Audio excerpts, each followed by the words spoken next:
presentation session 3 in the afternoon. So I expect the participants to be brief in their presentations. I have seen more than 20 presentations are there. So I request Ifatunisa Madam, coordinator for this session, to allow the presenters one by one as per the listed schedule. And I request the participants or paper presenters to be very brief in presenting their title, objectives, and main findings of their research work. Thank you. Thank you very much.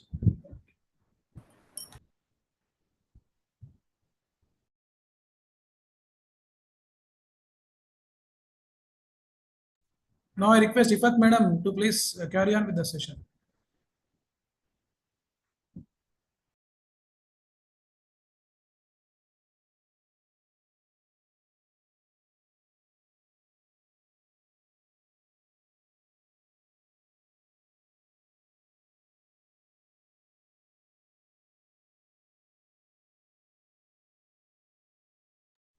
I will read out the names of the presenters. M. Rajashekar, Research Scholar from SP University, Tirupati. Available? He has study on online buying behavior, challenges and issues affecting consumer. Request the participants, please raise your hand if you are available over here. If you are ready with your presentation, please raise your hand.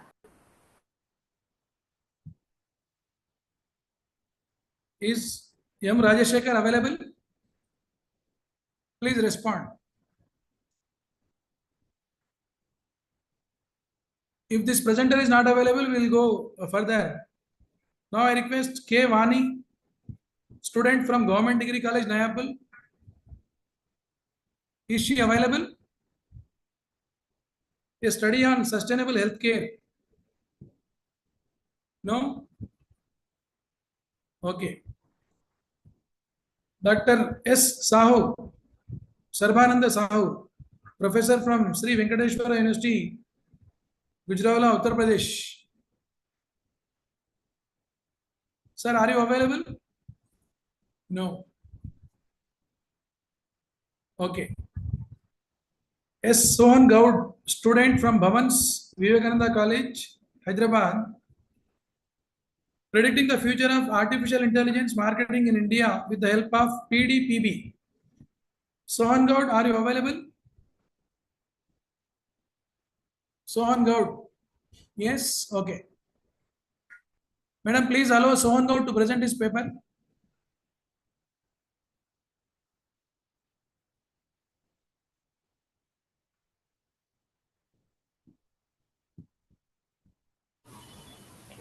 Good afternoon, sir. Can you allow us my teammates Vijay Kumar and Akhilesh? Yes, yes.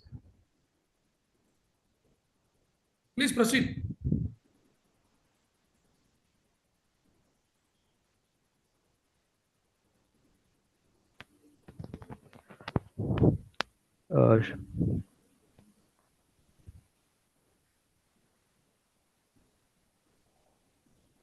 Shall I start, sir? Yes.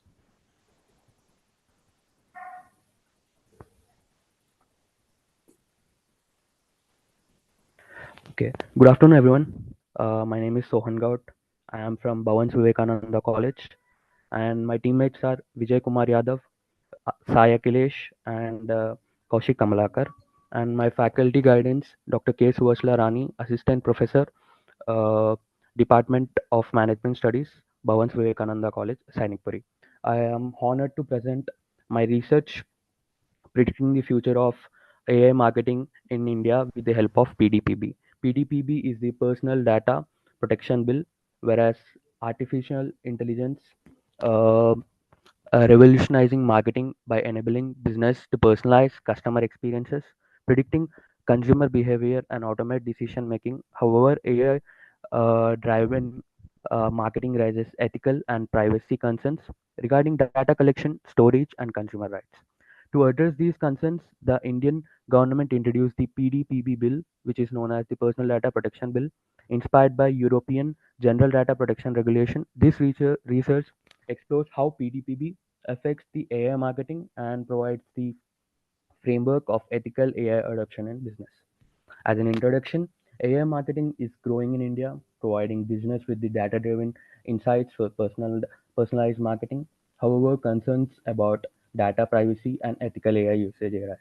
The Personal Data Bill aims to regulate AI-based data collection and protect the consumer rights.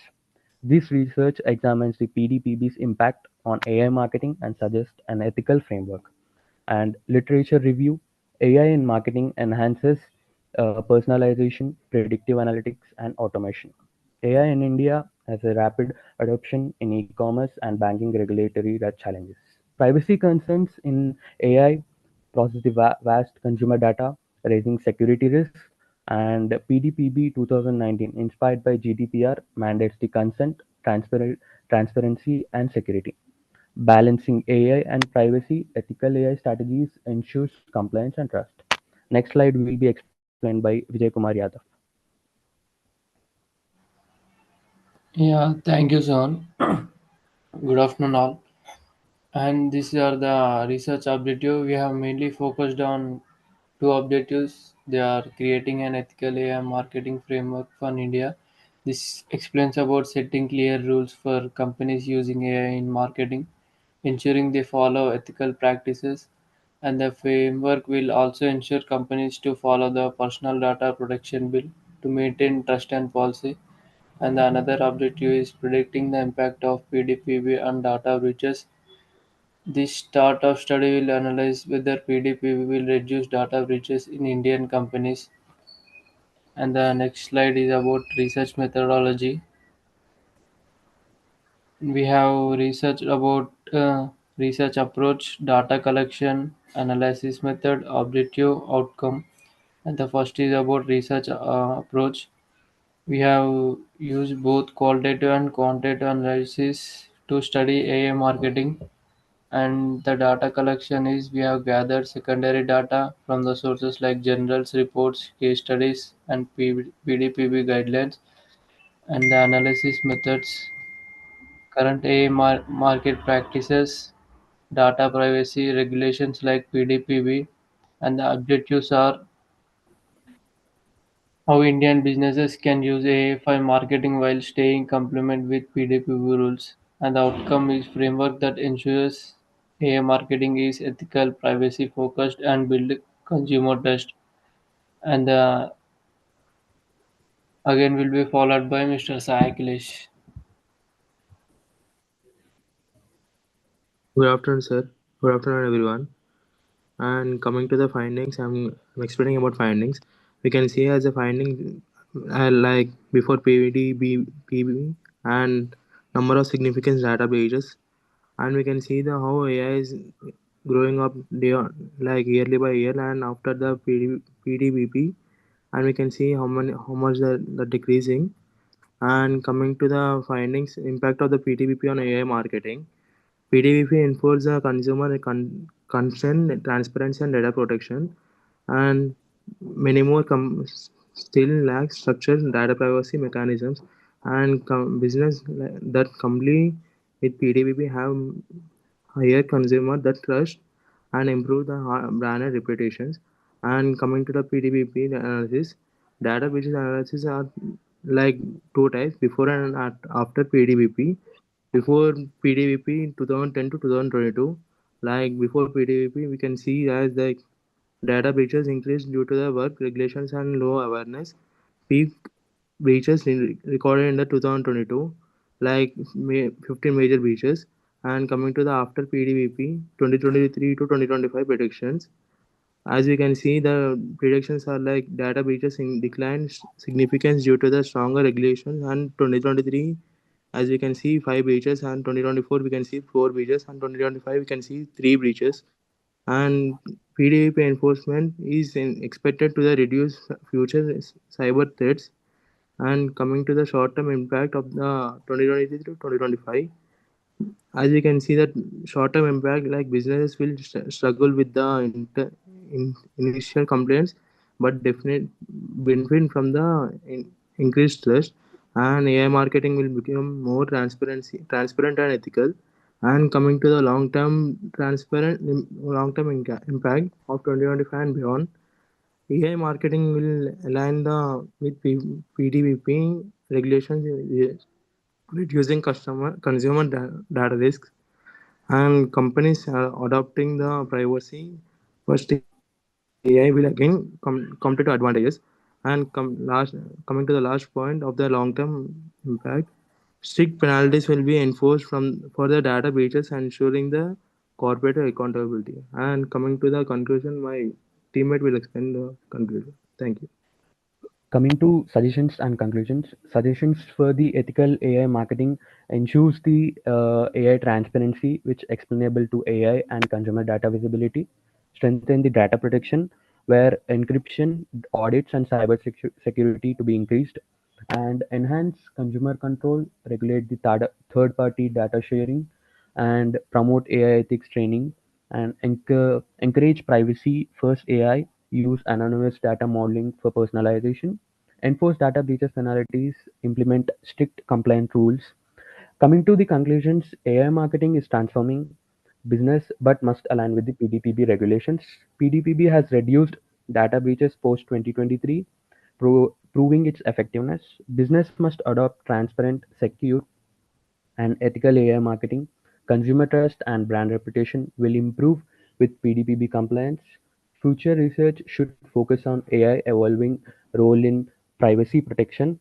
Uh, Thank you for this opportunity. I thank Government College for giving this immense opportunity to us.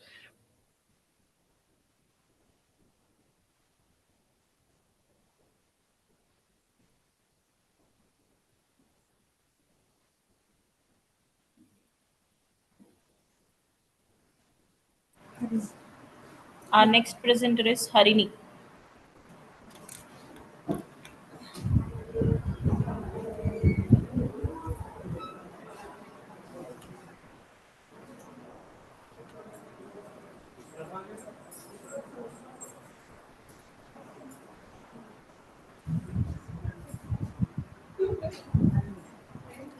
Harini,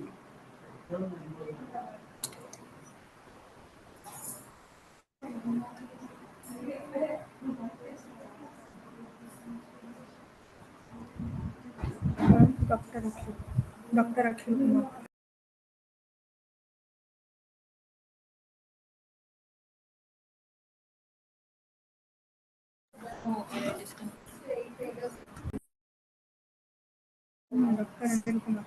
Dr. Anil Kumar, Assistant Professor,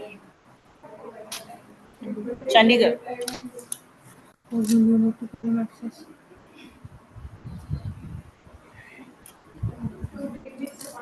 Hello, audible, madam? Hello, am I audible? Yes, sir. Yes, sir, you are Okay, audible. okay. So, ma'am, thank you for providing this opportunity. Actually, the paper is co-authored with Miss Venus. So, I would like to please unmute Miss Venus. So, she will going to present the paper along with me. Please, I am request to unmute the Miss Venus.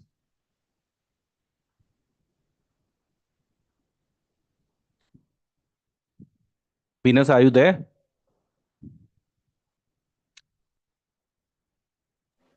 Hello. Yes, Venus. Sorry, Please sir. go ahead. Huh. Good afternoon, everyone. I'm Venus Research Scholar. Am I audible, sir? Yes, you are audible, Venus. Please go ahead. Okay. Okay, sir.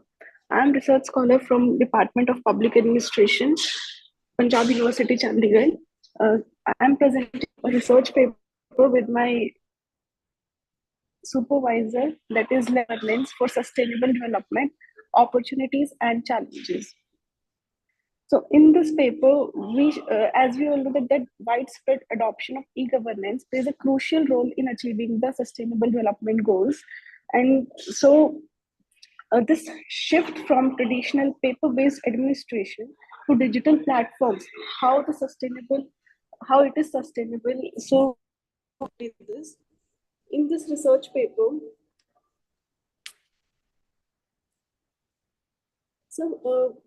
how do I share my PPT here? Because I can't share my PPT.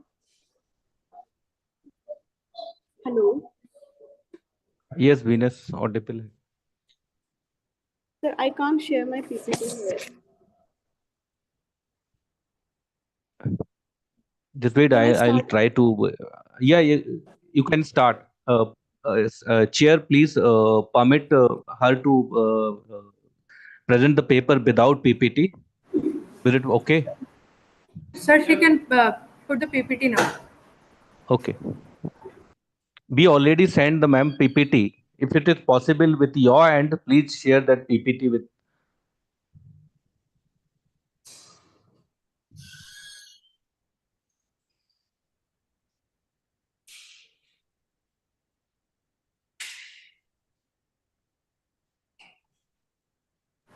It's okay, sir. She can present without PPT.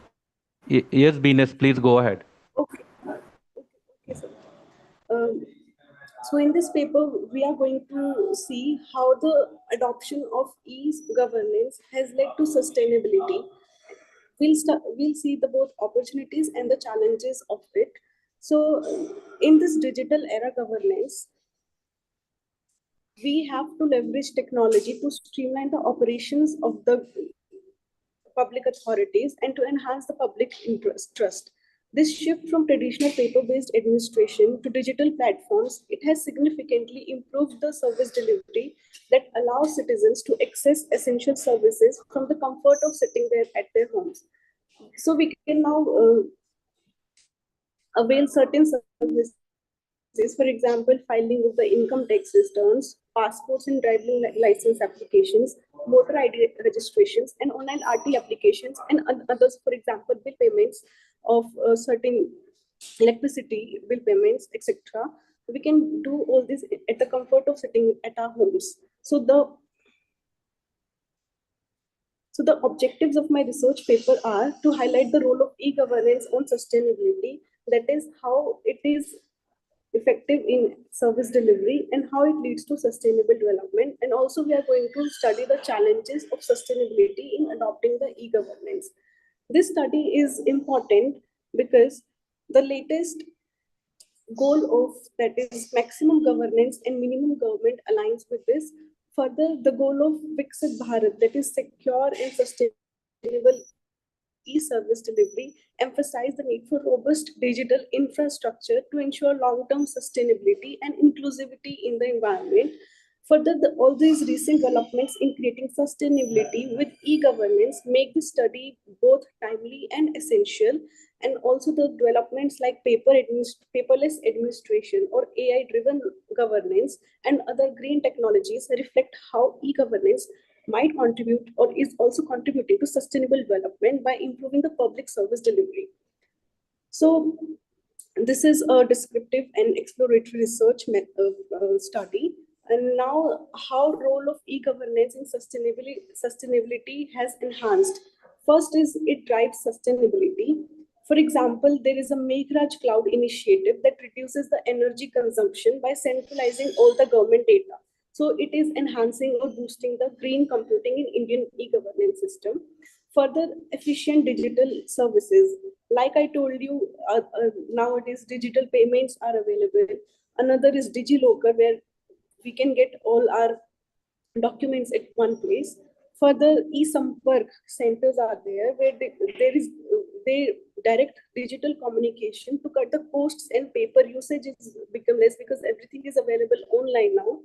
Further, AI role in governance enhances service delivery in healthcare, banking, and telecom sectors through automation and data-driven decision making.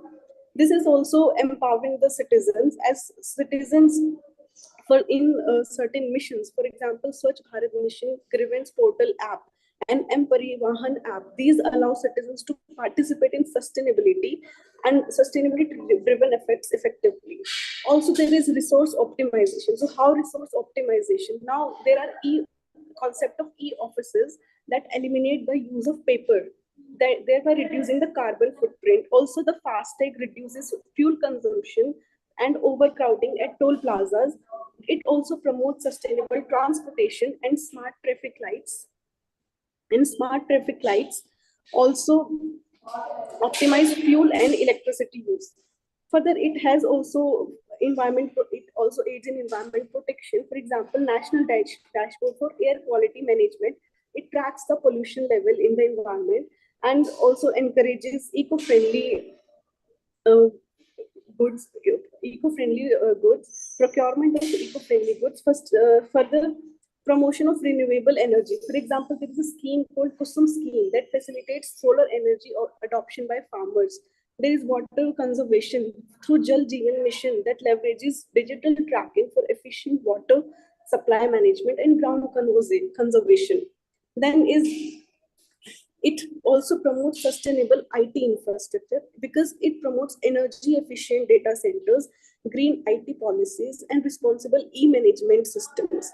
And also there is drone analytics track that drones, they track the forest health and they also prevent forest fires in ensuring long-term sustainability. So this is the role of e-governance in promoting sustainability in the environment. So, but however, everything has its pros and cons. So despite all these advantages, there is also several challenges. So these challenges include: A is high energy consumption because large scale digital infrastructure, including all the data centers and cloud computing, it all requires significant energy that leads to higher carbon footprint. Further, there is e-waste because of the digital governance and increased demand for the electronics. The waste is also increasing with inadequate recycling facilities, posing a sustainability challenge. Further, there are other challenges, for example, digital divide. There is cyber security risk because data leaks and cyber attacks, they jeopardize trust in digital governance and it necessitates a strong security architecture. Then is resistance to change. This is the most important because bureaucratic inertia and reluctance to shift from traditional paper-based governance delay the full-scale adoption of e-governance in the giving of the services. Further, in high initial cost, for example, implementing all these e-governance requires significant investment in the renewable energy sources. Green IT policies are needed to secure digital frameworks, and it is also lacking. There are also lack of skilled workforce because this transition requires skills in green technology, cybersecurity, and AI, but there is a lack of expert professionals in these areas. And also the last challenges interoperability issues across government departments because there is lack of seamless coordination among various departments, and this leads to efficiencies in data redundancy that affects our sustainability efforts. So there are certain recommendations for this. For example, building trust in digital governance, technological innovation should be there, skills should be developed for the bureaucrats, and the AI models should be in Indian languages to ensure greater digital inclusivity. And another could be impact of the uh, impact of the sustainability of e-governance project should be measured, and also awards and evaluations should be given to incorporate sustainability metrics highlighting the urgency of addressing climate concerns for future generations. And government level collaborations are important, public private partnerships are important, and sustainable IT infrastructure is important, including energy efficiency data centers. And also one of the most important movement that is changing the public mindset and behavior. So all this shall encourage digital adoption for efficient public service access, that shall promote environmental responsibility, and it shall drive long-term behavioral shifts through education, incentives, and community engagement. So it will be a key to building a digitally empowered and environmentally conscious society. Thank you so much. And this is my topic, that is leveraging e-governance for sustainable development. It's both challenges and opportunities. Thank you, everyone. Thank you so much, ma'am. So, The next participant is going to be S. Jayashri. Jayashri, are you ready? Yes, ma'am. Okay. Proceed, please.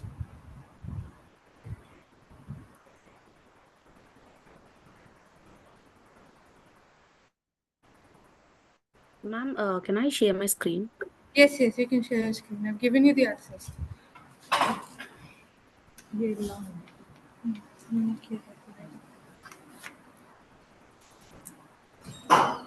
Is my screen visible? Yes, your screen is visible. Good afternoon, everyone. Respected dignitaries and my co-presenters. I am Jayashree and my co-author Srija. We are from Bhavan Vivekananda College. We are honored to be a part of this seminar. I am excited to present the research on CSR employee engagement in India. Today, I'll be discussing how CSR impact employees' engagement in India, focusing on workplace morale, productivity, and CSR strategies. CSR is not just about donating money, it's about making a sustainable impact on society. Employees feel more engaged when they see the company contributing productivity and positivity to the society. In India, CSR is legally required for larger companies, making it a critical business component.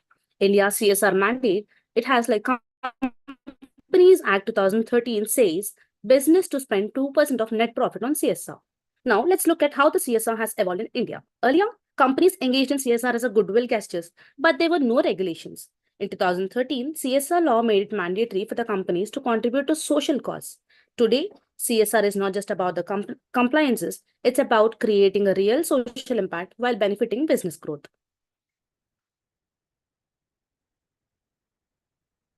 So, the theoretical framework follows like social exchange theory explains that when companies do good, employees feel valued and respond with higher commitment. Stakeholder theory suggests that companies should balance profit making with responsibilities towards employees and society. CSR, when done right, builds trust and enhances employee motivation. CSR practice in India. Companies like Tata, Infosys, and Mahindra actively integrate CSR into their business models. Tata's social initiatives in education and healthcare shows how CSR can directly benefit communities. Infosys and Mahindra focus on ethics, education, and empowering marginalized groups. Now let's see CSR and employee engagement.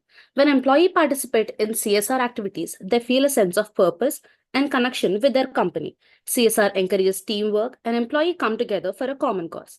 Employees who volunteers in CSR programs often report feeling more fulfilled and satisfied with their jobs. CSR makes employee feel valued, which increases their productivity. Employee engaged in CSR tend to take more initiative and think outside of the box. Challenges in implementing CSR are as follows. Some employees see CSR as just as PR stunt. Next, lack of clear communication about CSR initiatives. Budget constraints make its execution difficult. And final, employee involvement is sometimes low. We have some recommendations are as follows, like for CSR to be effective, companies must align it with their values and employee passions. Transparency and measuring impact help build trust in CSR programs. When employees help design CSR initiatives, they feel a stronger connection to the cause. So, after listening to everything, we want to conclude our presentation by saying transparency and measuring impact help build trust in CSR programs. When employee help design CSR initiatives, they feel a stronger connection to the cause. Thank you. Thank you so much, ma'am. Now I request S. Rajashekar sir to please proceed.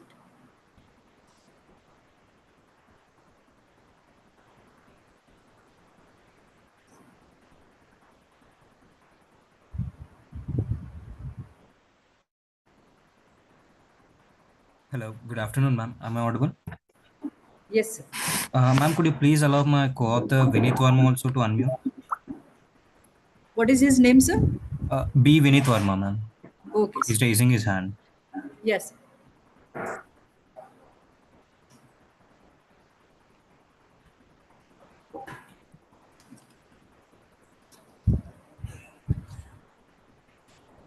Yes, sir. Please proceed, sir.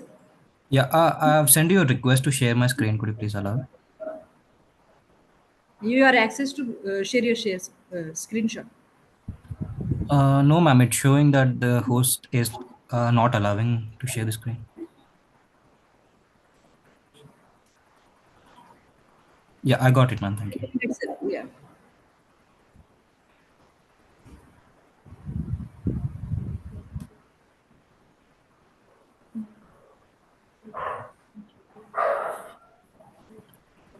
So can we start now? Yes, sir, please. Good afternoon, everyone.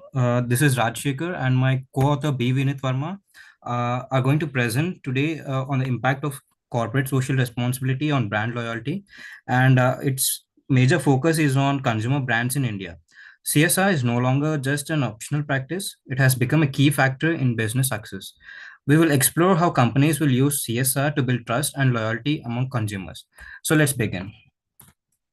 So, coming to the introduction and understanding CSR, CSR refers to a company's commitment to ethical, social, and environmental causes beyond profit making. So, it includes sustainable initiatives, community engagement, and fair labor practices. Modern consumers expect brands to contribute to society, making CSR a critical part of business strategy. So, over time, CSR has evolved from mere philanthropy to a strategic necessity that helps companies stand out in competitive markets. So, CSR in the Indian context. In India, CSR gained importance after the introduction of the Companies Act 2013. This made CSR mandatory for certain businesses. Indian consumers are highly aware of social issues and expect brands to take a stand for this. So, companies that actively contribute to education, healthcare, and environmental sustainability are rewarded with stronger consumer trust and brand loyalty. So, why CSR matters? CSR is no longer just about goodwill, it influences consumer behavior too. So, studies show that 64% of the Indian consumers are willing to pay more for brands committed to social responsibility. CSR builds trust, enhances reputation, and strengthens emotional connections between businesses and their customers, which leads to long term brand loyalty. So, my co author Vinit Verma would continue from here.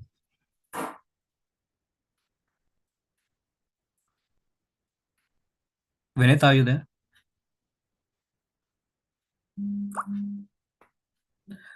Ma'am, Vinit is on mute, ma'am. Could you please allow him to unmute? Good afternoon, ma'am. Good afternoon, everyone.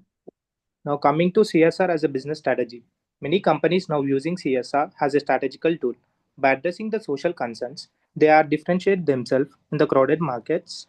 Social responsibility enhance customers to engagement and retention while also positively impacting the financial performance. As a strong CSR presence can make the brand more attractivity to the both consumer and the investors. And coming to next slide, impact of CSR on brand loyalty. Consumer prefers brands that aligns with other values, ethnic business practices, and sustainability efforts and social initiatives create more emotional connections when customers sees a brand actively contributing to cause they care about. They are more likely to remain loyalty and advocate for the brand. Notable CSR initiatives in India. Some of the leading companies having successful implemented CSR initiatives, like Tata Groups invest heavily in education and healthcare, and TC and ITC ECHO programs helps the farmers by providing the real-time agriculture data and direct markets access. Reliance Industry has launched large-scale education and healthcare projects benefiting the millions across the country. And more success CSR practices. Other major brands also contributes significantly to the CSR. Infosys focus on digital literacy programs to bridge the technological divide. Mahindra Group supports the education, finance, literacy, and education environmental conversations through initiatives like Mahindra Pride Schools. These are the company shows how the CSR can be integrated into the business models to create a meaningful social impacts. Thank you. Rashika will be continue from here.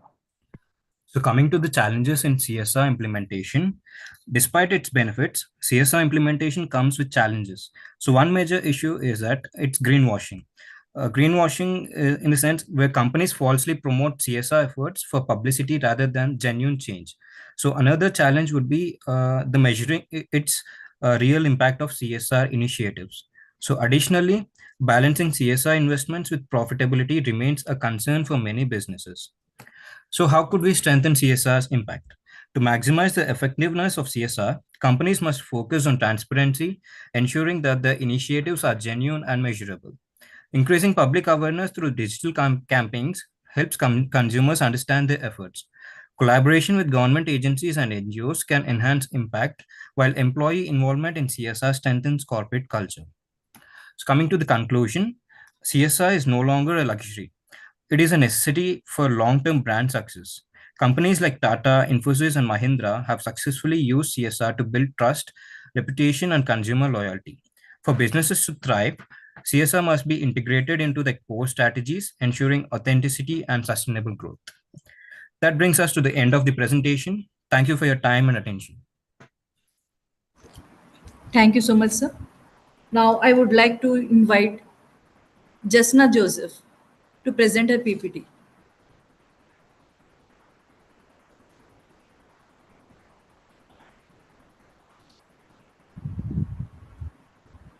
Good afternoon, ma'am. Am I audible?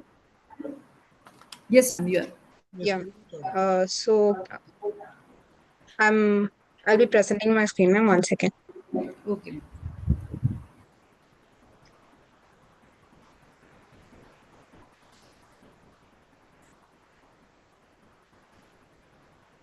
Ma'am, is my screen visible? Yes, ma'am. Yeah. Okay, ma'am. Good afternoon, ma'am. This is Jasna Joseph, and I from Bhavan's Vivekananda College. I'm here to present on the topic gender equality in the 21st century, its progress and its pitfalls. So, my co-authors are Nirati Madhu and Pawan Kalyan. So, I'll be presenting instead of them. And um, so, coming to the to my presentation on a paper here in gender equality, it shows how men and women are treated, as how men is contributing to the economic development of the state and the country. Women is also having the equal rights on mm, how much right they are having to increase the economy for the state and the country. So uh, there are many women nowadays who are going to schools and trying to come up in the studies and educational wise, and also uh, there are many leaders, women leaders who are trying to increase, trying to make up a company and progress themselves. And but still there are many problems like unequal pay, discrimination, and violence. This represents this also shows the progress in that, the problems and way, and also the ways which make them better. So in the next slide, I have taken a few research papers of of other guides, where in workplace inequality and wage gaps, they say women still earn less when compared to men. And the next one, they say in the cultural and societal barriers, they say that the old beliefs stop which is there, and still stop women from working in science and technology. The next one, it says about how violence against women is still common. And in the next one, it says how social media has made women to speak out and become bold, but still women faces bullying through online. The next one, it says the gender equality is worse still amongst women, which also face race or class discrimination. And in the next slide, uh, the object the objectives of my study is to analyze the progress made in achieving gender equality in the 21st century, and it also identifies the key challenges and pitfalls attaining gender equality. and also to explore the role of government policies and legal frameworks. And it also says to evaluate the impact of cultural and societal norms on gender equality, to assess the influence of and also to assess the influence of digital platforms on gender equality. And it also highlights the importance of intersectionality in gender equality discrimination. And it also proposes the actionable strategies for fostering gender equality. The next slide, the research methodology. It says how the research is useful research is useful, and it says that it has a global data from we have taken a global data from OECD, UN, and WEF, and many other company reports. And it also compares different countries and many social groups. And the main goal of us is to help. Goal in this research is to help leaders and many company members to make movements to join in the company, and give equal right to both men and women, and also make people make better policies. And in the next slide, we see the progresses and gender equality. From here are the findings of my research. So the main thing is is the progress in the gender equality. And there are many female members who have enrolled in the education and tried to gain their knowledge, and workforce participation has improved, and the legal frameworks are being promoted by making the equal pay. Then leadership roles in between among women is also rising. Then digital activism is also raising awareness on treating women. Next, next is the challenges which we have found out from the research. Uh, the challenges in gender equality are there are wage gap between when compared to men, and we have to try reducing the wage gap between men and women. Then there are underrepresentation in leadership, and gender biased violence is also seen in the challenge as a challenge for the gender equality. And the cultural and societal norms are limiting the progresses, and the online harassment and digital inequality is still there among women. And in the next, the role of government and policies make the plays the main important role in showing the gender equality. So the role of government and policies shows like the equal pay mandates and labor laws, and anti-discrimination policies by giving anti-discrimination policies and parental leave policies, and also by giving global initiative by promoting inclusivity, and by having a corporate diversity and inclusion programs. Next, the digital activism and gender equality. How the digital activism makes the gender equality is makes us to show how much important the gender equality is. So through digital activism, like in social media, in some time, Me Too and Times Up was giving a hype, which was showing the importance of a woman among the society. And also the awareness campaigns against workplace as harassment was shown through the digital activism. Then online education and gender advocacy made women to learn more and become a part of the society by giving and helping the city or the country by in an economic way. The challenges in the digital activism was by cyber harassment and online abuse. These all were are the findings of my research. And I like to conclude by saying the gender equality is still progressing and has to progress, and the challenges will remain, and the stronger policies and enforcements are still needed, so that the equality among women and men will be there, and the societal attitudes and cultural norms should be evolved. digital activism plays a dual role, empowerment and risk. The collective effort is necessary for true gender equality. So, thank you, ma'am, for giving this opportunity. Thank you so much, ma'am. Now I would like to call Tika ma'am.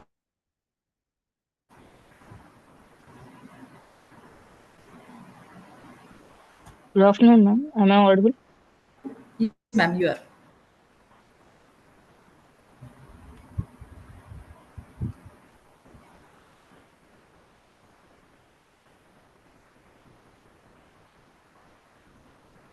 Is my screen visible, ma'am? Yes, ma'am. Please proceed.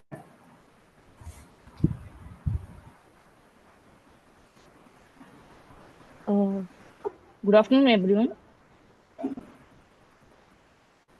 I am Geetika Somavarampeta from KL University under the guide Dr. S. Venkatramana. And today I will be presenting my research on the impact of technological innovatives on the insurance industry. The study explores how emerging technologies like AI, blockchain, big data, and LOT are transforming the insurance sector, along with the opportunities and challenges they're going to bring. So, coming to the introduction part, the insurance industry is undergoing a rapid digital transformation. Innovations in AI, blockchain, big data are reshaping how insurers manage risks, process claims, and ensure customer experiences. While these technologies offer efficiency and fraud reduction, they also introduce challenges like regulatory compliance, cybersecurity risk, and data privacy concerns. In this presentation, I will discuss the key technological innovations, research methodology, my major findings, and recommendations for both insurers and regulators. The key technological innovations in insurance. So let's take a closer look on the four major technological advancements. Artificial intelligence, which enhances claims processing, underwriting, and fraud detection. Blockchain, which increases transparency, security, and automation through smart contracts. Big data analytics helps insurers access risk and personalize policy pricing. Internet of Things enables usage based insurance by collecting real-time data. These innovations have the potential to make insurance more efficient, secure, and customer-centric. My research methodology consists of these things. I used a mixed method approach where I took primary data from surveys and interviews, secondary data from market reports, academic researchers, segment analysis using NPL to analyze customer reviews and social media, regression analysis to examine the relationship between technological adoption and financial performance. My key findings are how AI-driven claims processing have reduced turnaround time by 40%. Blockchain technology has reduced fraudulent claims by 30%, but only 25% of users has adopted it so far. 60% of consumers have positive perception of digital insurance, but 20% express concerns about data privacy. My key challenges and recommendations are, despite its advantages, technology adoption in insurance faces several challenges like regulatory barriers, cybersecurity risk, customer concerns. To address this, I propose these recommendations for insurers: invest in AI, big data, and LOT while strengthening cybersecurity and implementing hybrid customer service models. For regulators, develop clear legal framework for InsurTech innovations and establish cybersecurity standards and protect consumer data. So I would like to conclude the presentation. Technological innovation is revolutionizing the insurance industry, offering improved efficiency, security, and customer engagement. However, balancing innovation with regulation is crucial for sustainable growth. Looking ahead, future research should focus on ethical AI implementation in insurance, strengthening cybersecurity framework, regulatory policies for emerging insurtech solutions. So that concludes my presentation. Thank you for your time. Thank you so much, ma'am. Now I would like to invite Sahita, please present the PPT. Good afternoon, ma'am. Once.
Yes, ma'am.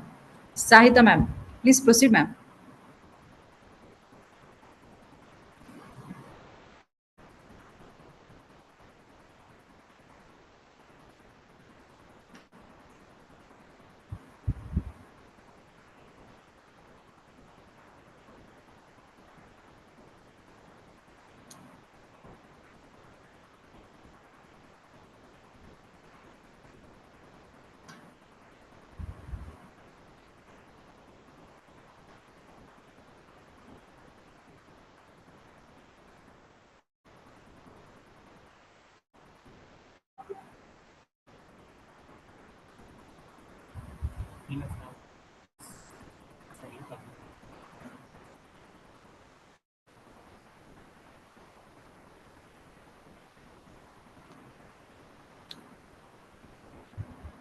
Please start the presentation, ma'am.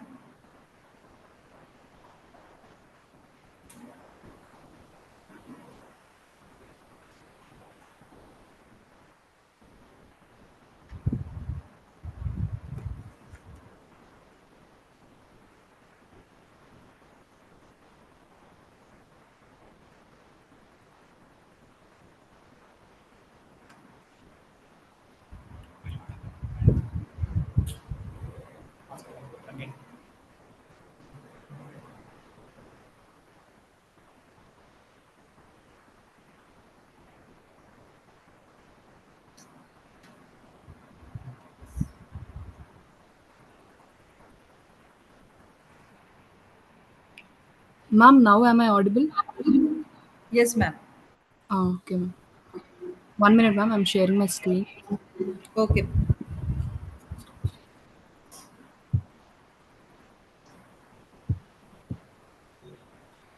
Ma'am, is my screen visible? Yes, ma'am. Yes, ma'am. Yes, yes. You can Okay, proceed. fine.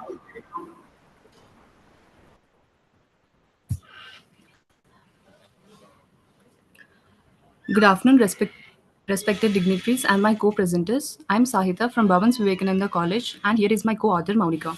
Good afternoon. My name is Maunika. So we are here to present the paper on the role of sustainable agriculture in ensuring food security in India.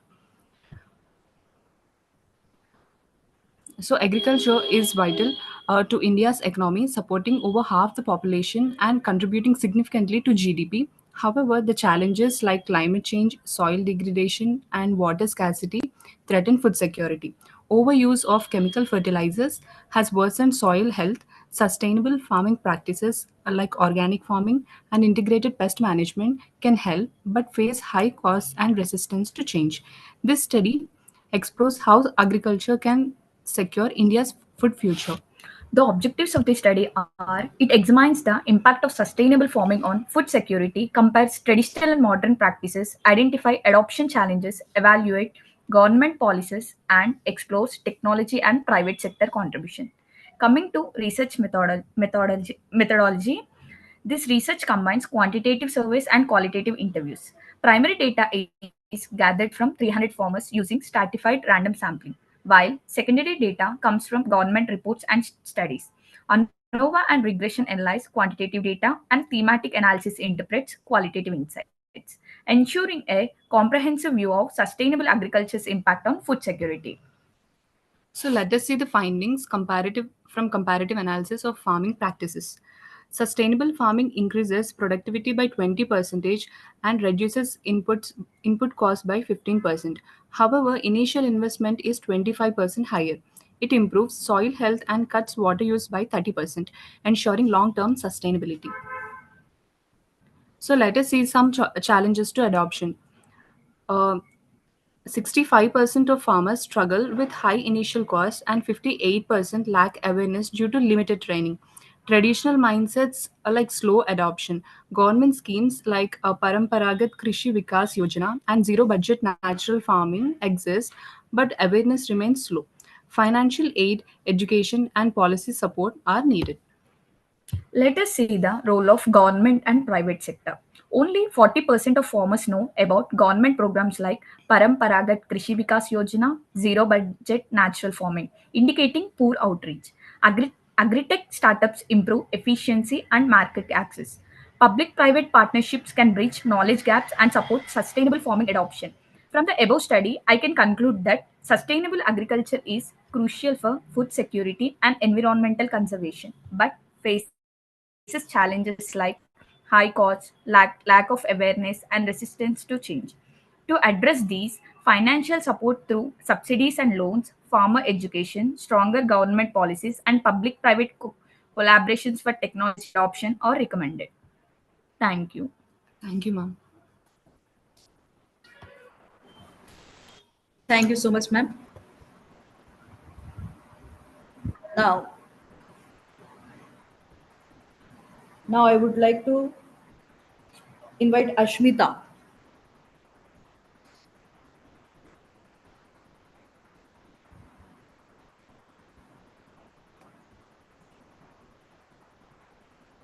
Yes, ma'am. You can present your PPT. Yes, ma'am.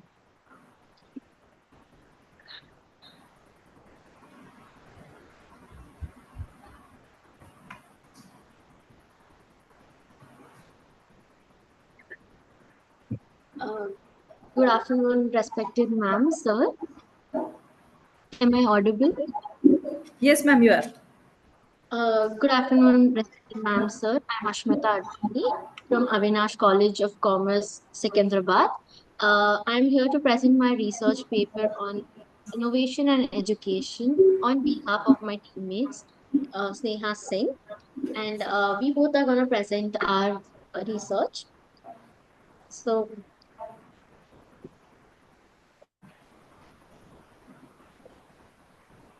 one second, ma'am.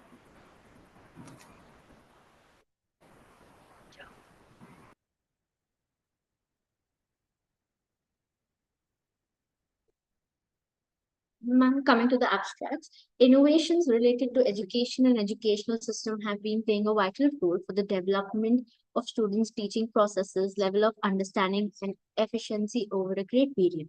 Innovation in education is no longer a luxury but a necessity in our rapidly evolving world. It is about more than just introducing new gadgets. It is a fundamental shift in how we approach teaching and learning, aiming to equip students with the skills and knowledge they need to thrive in the 21st century. This involves a willingness to experiment, adapt, embrace new ideas, moving beyond traditional methods to create more engaging and effective learning. Introduction, the application of innovative ideas and technological advancements to enhance the educational process is known as innovation in education. It may involve innovative structural strategies, tools, and techniques, making learning more high quality, relevant, and accessible in the aim of educational innovation. Innovation in education refers to the process of introducing new ideas, methods, technologies, or approaches to improve the way students learn. Teachers instruct and institutions operate. It is an essential aspect of keeping educational relevant, accessible, and effective, especially in an ever-changing world.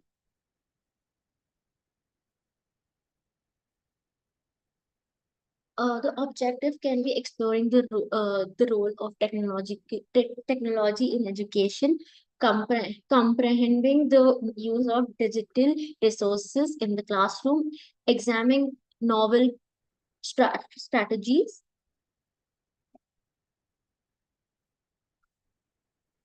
The scope of studies is studying innovation in education encompasses a wide range of topics, including the educational method, policies, technology, and systems.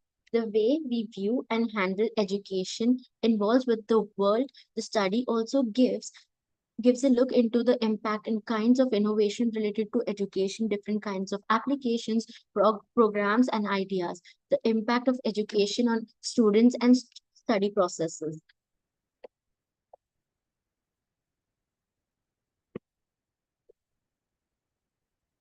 The scope, the need of studying innovation in education is necessary as it touches on new ways of thinking, teaching, and learning that can profoundly shape the future of society. Technology is enhancing learning through apps, online resources, and interactive tools. In order to enhance student results, AI is being utilized to develop predictive analytics, automated grading systems, and tailored learning experience. Purpose of study can be the purpose of this study is to give the review on the present education system, methods, techniques, and the impact of this modern education with innovations on students and their learning capacity. It also seeks to provide the negative and positive sides of the relation between education and innovation.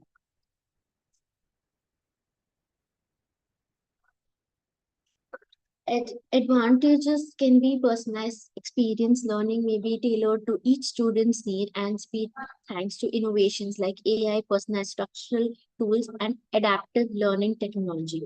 And it also increase involvement because the material is pertaining to their needs and interests. Students are more likely to remain engaged in personalized learnings, which gives learning greater purpose.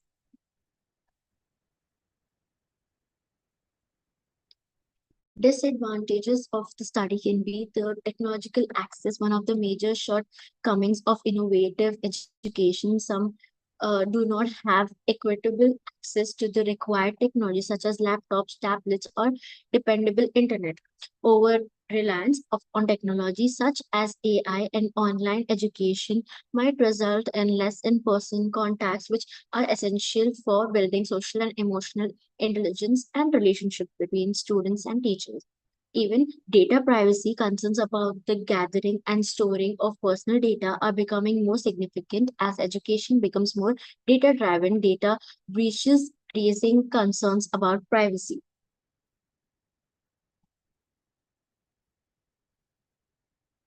Some of the limitations can be reduced social skills, high initial investment for adapting the system of education, cost to keep up with the system of education, gender gap. Old teachers and students would like to stick to old practices while new teachers and students would want to follow the flow, creating generation gap practices and learnings.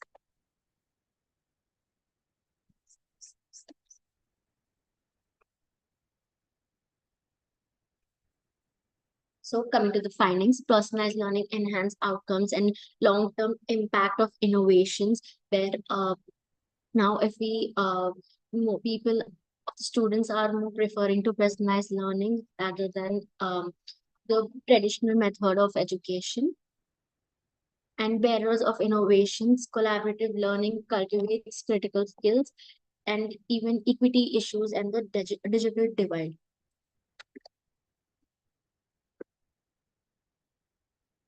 suggestions. Instead, with the increasing modern education, student socializing capacity and chances are decreasing. So we need to implement programs focused on emotional intelligence, resilience, and mindfulness to help students manage stress, improve mental health, and enhance academic performance.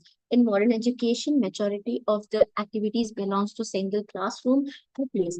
It is necessary to encourage students to engage in environmental projects such as urban gardening, recycling programs, or renewable energy designs to learn about sustainability through hands-on activity. Last but last, conclusion, technology and innovations have the power to completely transform and education availability, efficiency, personalization, engagement. These advances some serious drawbacks and restrictions. Technology facilities learning rather than hinders its issues like unequal access to technology.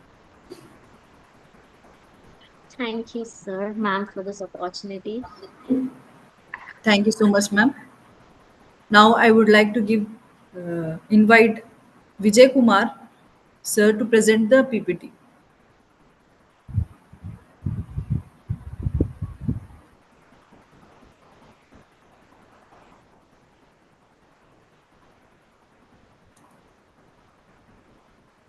Vijay Kumar, sir.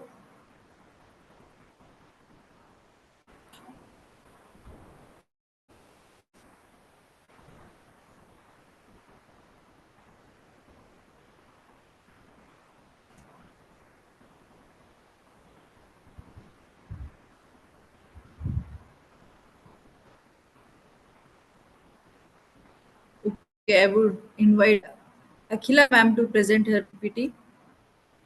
Please proceed, ma'am. Good afternoon, ma'am. Am I audible?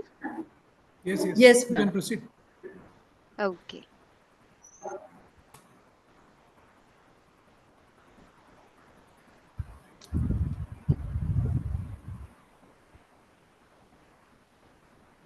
Is my screen visible, ma'am? Yes. Yes, ma'am. Yeah. Thank you. So, good afternoon, one and all present over here. And I'm Dharavatu Akila from Bhavans Vivekananda College and my co-author Kushi Mundada from Bhavans Vivekananda College. And firstly, we would like to thank for this event and faculty and all attendants for giving this opportunity to present our study on public-private partnership and disruptive innovation, a roadmap for competitive advantage. So, the public-private partnership are when the government and the private companies work together to create new groundbreak ideas. These partnerships have helped improve areas like energies, transport, and technology. By combining government support with the private sector expertise, public-private partnership make innovation possible in the ways that would like to happen in each worked alone. So, when it comes to objectives, we would like to examine how public-private partnerships enables disruptive innovation across sectors, to identify governance and mechanisms that facilitate innovation, to access the long-term competitive advantage of the public-private partnership driving innovation, to explore challenges and mitigation strategies in public-private partnership collaboration. Where it comes to the research methodology, these studies based upon existing research, books, reports, case studies, and government policies to understand how public-private partnerships helps create new technology and ideas. By looking at the real examples, we can get a full picture of how these partnerships work. When it comes to the case studies, we have taken the Tesla and US Department of Energy. Where it comes to the $465 million of loan helped Tesla develop electronic cars, changing the entire car industries. When it comes to the second case study, M-Pesa in Kenya, the partnership between the Vodafone, Safaricom, and the UK government created the mobile payments, mobile banking, and accessible it for the millions. When it comes to the third case study, we have taken the Singapore MIT Alliance for the Research and Technology. A project between the Singapore government and MIT led to the innovations in smart cities and healthcare. So, when it comes to the key finding of this case study, the private partnership creates new industries, for example, fintech, renewable energies. The government backed technologies grow faster, reach more people. Flexible contracts make public private partnerships more successful by allowing changes as needed. Regulations and funding issues can be slow down the progress. The companies in public private partnerships stay competitive longer because they keep innovating. When it comes to the suggestions, better policies to support public private partnerships with too much government paperwork, more funding to grants and subsidies for new technologies, flexible contracts to partnerships can adapt to change, more teamwork between the government, businesses, universities, and startups, fair risk sharing so both public and private partners can benefit equally. So when it comes to the conclusion, public private partnerships are great way to bring new ideas to life by combining the strength of the governments and businesses. Even though we are challenging good rules, financial supports, and teamwork can help overcome this. As industries grow, using public private partnership wisely can lead to the long term success and major technology advancements. Thank you. Thank you so much, ma'am. Now I would like to invite Sahana Shenoy, ma'am. Please proceed the PPT.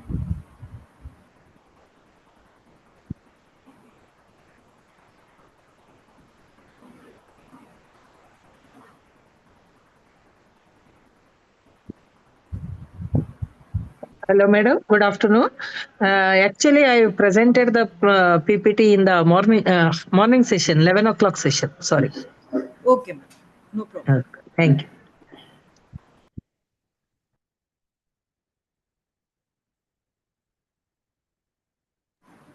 Our next participant, Sai Prasanna, ma'am. Please proceed with your PPT, ma'am. Sai Prasanna, ma'am. Am I audible? Yes, ma'am. Yes.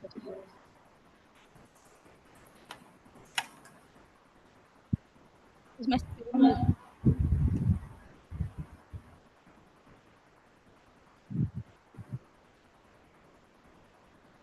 Is my screen visible? Yes, ma'am. Yes. Please proceed. A very good afternoon to everyone. I am Sai Prasanna, and I am here with Sai Suraj Patel and Shrikant Danula. We are the students of Pavan's Vivekananda College. We are here to present on the topic Eco Transformation in Travel and Hospitality, Pathways to Local Carbon Future. Our title best resonates with the philosophy of live and let live because both focus on balance and respect. Just as this philosophy encourages people to coexist peacefully, sustainable travel and hospitality ensures that business, travelers, and local communities benefit without harming nature or culture. It's about enjoying the world responsibly so that future generation can do the same. Now, coming to the interaction, the travel and hospitality industry is a big part of the global economy, making up about 9.1% of the world's GDP. But at the same time, it is also has a huge environmental impact. Things like carbon emission, excessive resource use, and harm to natural ecosystem. Because of this, business and governments are now trying to make tourism more sustainable. They want to find a way to keep growing economically while also being responsible toward the environment. This study looks at different ways. The industry is becoming more eco-friendly, including strategies business are using government rules that promote sustainability, and real life examples of the companies that have successfully gone green. So the major objectives are of three. The first one is to understand how the travel and hospitality industry is reducing carbon emissions. So there to analyze key sustainability strategies implemented in travel and hospitality sectors. And the second one is to look at global rules and policies that support the sustainable tourism. And our final objective is to learn from real life case studies where companies have successfully made eco friendly changes. Research methodology. This study is based on existing research like academic papers, industry reports, case studies, and government policies. The research look for patterns and trends in how companies are becoming more sustainable. It follows the GSTC, Global Sustainable Tourism Council, which breaks sustainability into four key areas: sustainable management, socio-economic impact, cultural impact, environmental impact. By comparing different case studies, the study highlights what works best in different regions. So the first case study which we have done is on Marito International, which has taken big steps towards sustainability by improving energy efficiency and reducing waste. A great example is a San Francisco Marito, which prevented over 1,000 tons of waste from going to landfills in 2023 and cut energy use by 20%. And the second case study which we have done is Air France. KLM has is a leading way in using sustainable aviation fuel, SAF. The aim is to have 10% SAF in their fuel mix by 2024 and increase it to 15% by 2025. This fuel can reduce emission by up to 80% over its life cycle, making air travel greener. The third one is Costa Rica National Sustainable Tourism Program, which has made the country a top destination for ecotourism.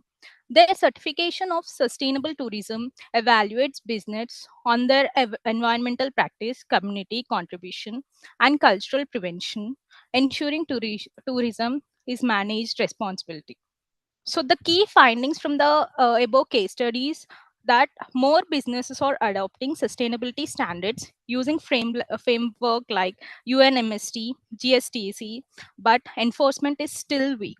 Travelers want to eco-friendly options, but many business lack that sustainability infrastructure to meet this demand.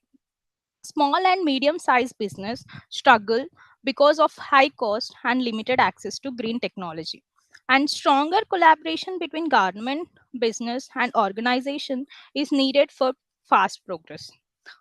The suggestions we would like to give from the observations are: make sustainability policies stricter and offer intensive to encourage business to follow eco-friendly practices, invest in green infrastructure, and promote responsible tourism to match what consumer want, support SMEs with funding, subsidies, and access to sustainable technology to help them go green. The fourth one was to encourage partnership and industry wide collaboration to speed up sustainable efforts. So, finally, the conclusion would be the travel and hospitality industry is becoming more eco friendly thanks to the global rules, new technologies, and travelers choosing greener options. But there are still challenges like high cost and lack of clear standards. To fix this, businesses, governments, and organizations need to work together, offering financial support and better technology to make sustainable tourism easier. Everyone stays involved and keeps researching new solutions, we can make tourism greener while still allowing the industry to grow. Thank you. Thank you so much, ma'am. Now I would like to call Hemant Naidu sir to please proceed the PPT.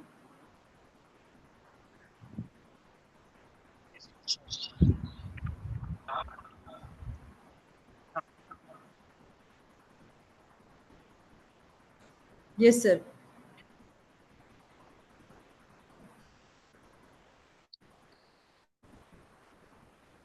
Madam, you can ask next presenter. Yes, sir.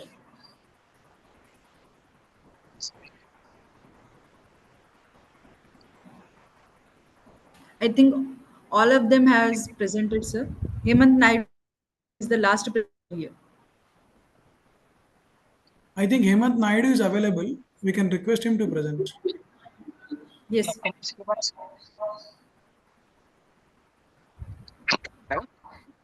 Yes, sir. Yeah. So here Please I proceed. took yeah. So at present I'm discussing about the asset pricing models and their actual impact on developing economies in specific. So what I observed in my findings would be discussed in brief. Okay, so here it is the content that I'm following, the structure that I'm following here. So firstly, I'm going to introduce about the asset pricing models and also the literature review that I've followed and also the objectives of this particular study and the data and also methodology and my key findings. And in conclusion, so so what is CAPM and how does it matter in investment world? So if any person who wanted to estimate any industry in specific, any private investor firm or any of them, if they wanted to estimate the predictability of that particular stock, they will use CAPM or FIMA French models, FIMA French three-factor or five-factor models. So in capital asset pricing models, we'll be mainly discussing about the risk associated with the capital appreciation. Okay, so that is what a brief about CAPM.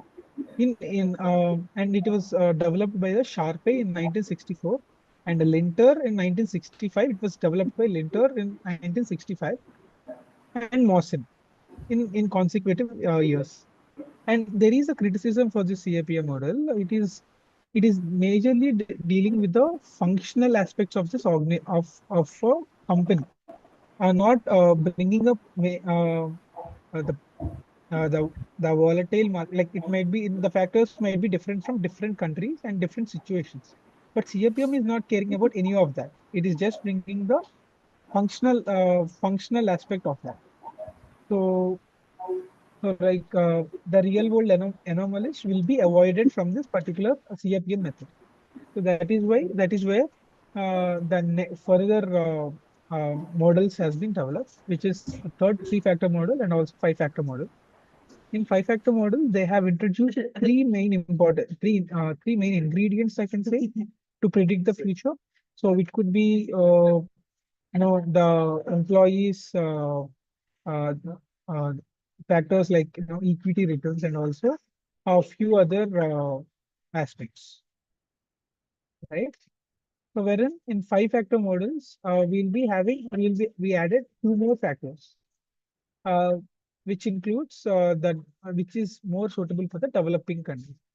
I'll discuss how it is suitable for developing countries in further slides. So the literature review. Can you hear me?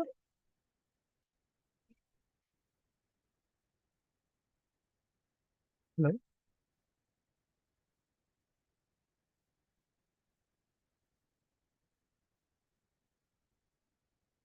Hello, am I audible?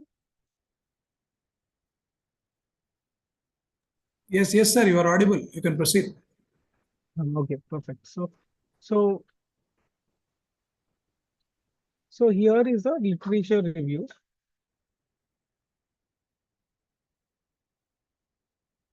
So I have taken a few factors in this. One is India, and I've also taken the contemporary developing countries, which is majorly focused on BRICS nations.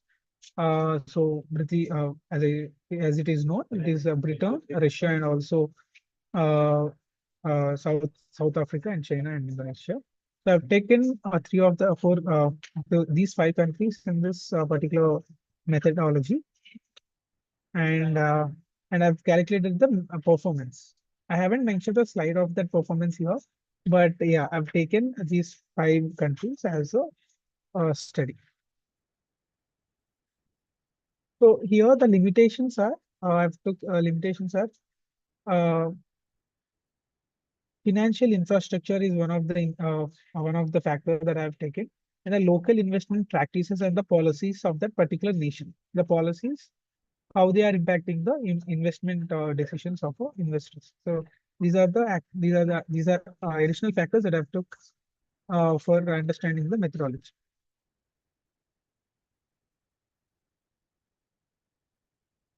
So in this study, what I have found that FEMA French model performance uh, has shown a bit effective on developing countries rather than a CAPM method, and every country has a almost a similar aspect of performance in case of predictability of stock prices in developing countries using FEMA French model.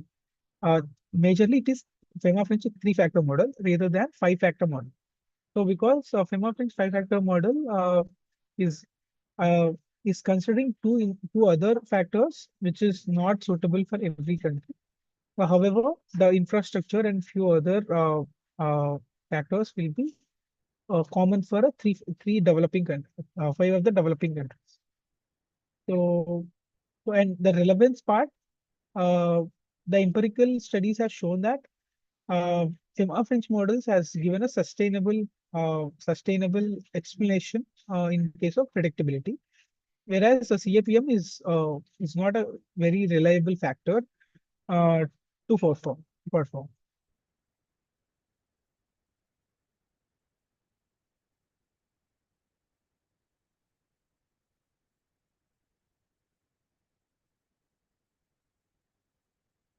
So, what is the nature of this particular developing countries? These are very volatile in nature, especially.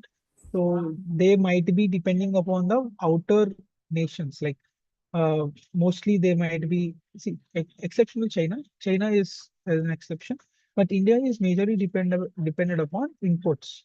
So here the international markets and and the conflicts might impact us very strongly, right? So, so and is that is that anyway connected to FEMA French model? Like in a FEMA French model, thus factors is all of this or not is also considered here. So the volatility part of the markets is also determined in FEMA French models. So even including that particular aspect, FEMA French models has given a better understanding of a future share prices of the nations, the stock prices.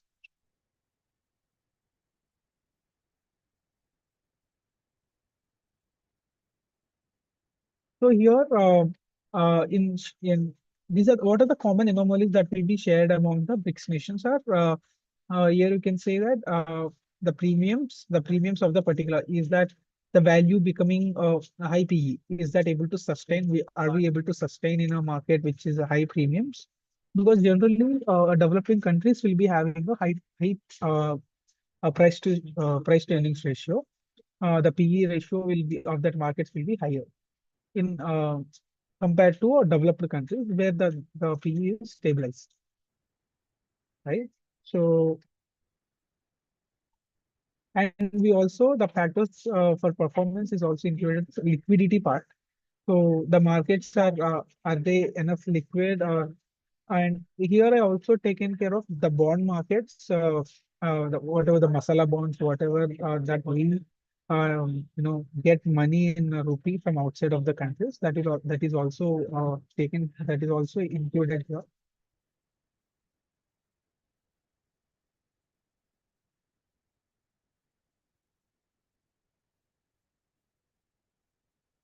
So in on a further expansion of the study, I've also taken a few of the two other nations as well, as of Vietnam and Nigeria, which is having a unique market futures other than developing countries like India and Indonesia and China and South Africa.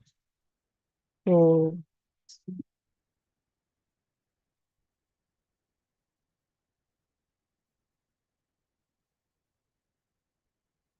so the sources that I've gone through is the NSE of if it is in case of India, I've taken the stock returns and also the capitalizations. the macroeconomic indicators as well. And for BRICS nations, I've majorly used Bloomberg and also IMF data and World Bank data as well.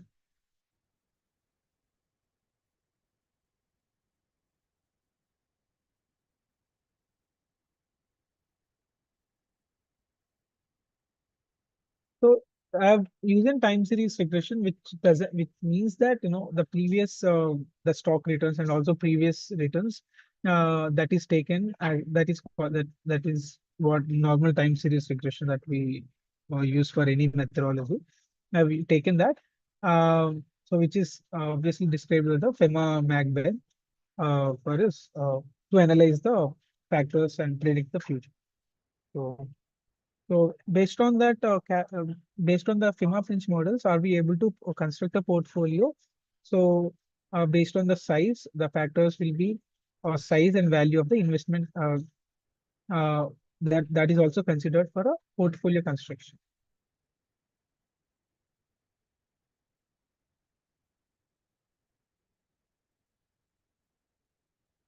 Our results are being the CAPM outperforms in significantly in the Indian market, but it has failed to account the few other aspects. It might be in kind of size of the country or the value, which is if it is a PE ratio or if it is the bond markets outside of this particular nation. So that is not factored in CAPM. But however, if I have to say that in India, it is okay. It is considered good. But there are limitations for this, as we already discussed. It is only functional areas of the companies which is discussed, but not the other factors or real-time factors.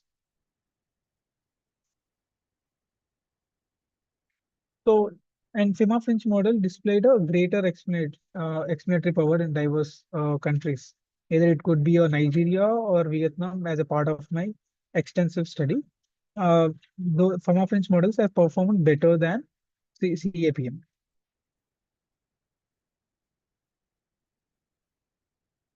So what are the recommendations that I have for any of the investors is so in my study, I understood that either FIMA French model or a CAPM is not very suitable for any markets, but there is an alternative methodology that needs to be followed.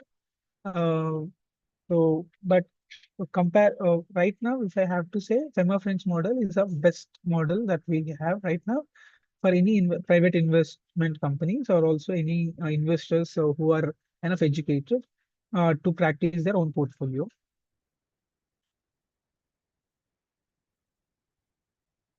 So as I've already given the conclusion in my previous thing, so developing countries have a better understanding of a schema French model in case of predictability, but whereas CAPM can be majorly used for developed countries as the stabilized as they are having a stabilized indications of development.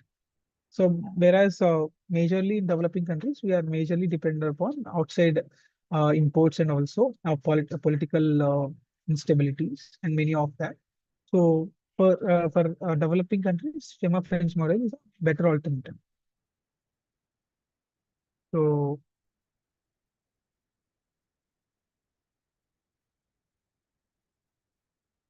as I said, there is a need of a new model that to onboard for predicting the prices,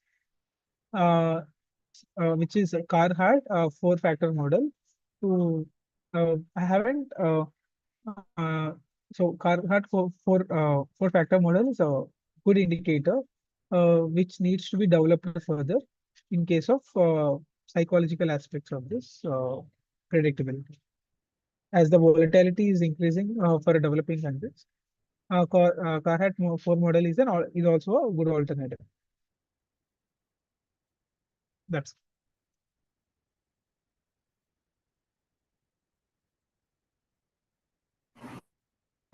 Thank you so much, sir. Now I would like to request Dr. Muhammad Suleiman, sir, to say a few things, give his suggestions. Very good afternoon, madam. Good afternoon, sir. So I would like to give a brief recap of the paper presentations made in today's session on our seminar from 2 to 4 p.m. There were 25 papers listed for this session, and we have seen 11 presentations presented by S. Sohan Gaur on predicting the future of artificial intelligence, and Venus on e-waste and carbon footprints, and Jayashree Madam on corporate social responsibility and employee engagement, and S. Rajshekar sir on CSR and brand loyalty, Jasna Joseph on gender equality, and S. Geetika Madam on impact of technological innovation, and S. Monica and Sahita on role of sustainable agriculture in ensuring food security, and presented by other presenters Asmita, Akhila, Sai Suraj Patel, and Hemant Naidu. So all the papers were well presented and well organized papers, I can say. So I congratulate all the paper presenters for their successful presentation. Thank you. Thank you very much. I would like to extend my sincere thanks to the chairman and all the participants for their valuable contribution and active participation in this session. Thank you so much, sir. Thank you so much. Thank you so much, ma'am. Thank you so much.